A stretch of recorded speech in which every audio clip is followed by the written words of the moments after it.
In this lesson, we're going to be covering the core concepts of HTML. Now, HTML is a foundation for building a website. You need to know and understand how HTML works in order to be able to effectively create websites. So this is where we're going to look at the basics of HTML, how to create an HTML web page. So you might see that web pages, they're all contained with HTML. So this is all straightforward HTML.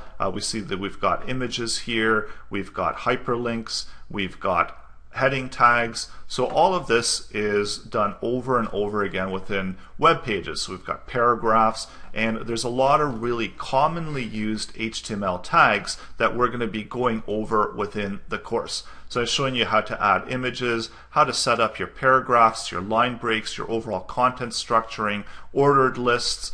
We see here we've got an ordered list here, an unordered list. So essentially how we can list out items within the web page, how we can create hyperlinks, which are essentially the core of the internet, linking all the different web pages together. There's also divs, spans, how we can add in different HTML structuring for hyperlinks such as mail to or telephone. There's HTML5 semantics. So when HTML5 came along, we've got a whole new list of tags that are available to us, and the semantic tags are meaning, they carry more meaning with the tag name. So when we look at different tags such as button, we understand that button is a button, whereas a div and a span, they don't really make as much sense as these semantic words such as header and section and so on.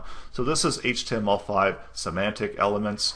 Also how to build content using an editor, how to create your HTML structure, how to create forms. Forms are an essential part of HTML because this gives us the ability to communicate to our web users.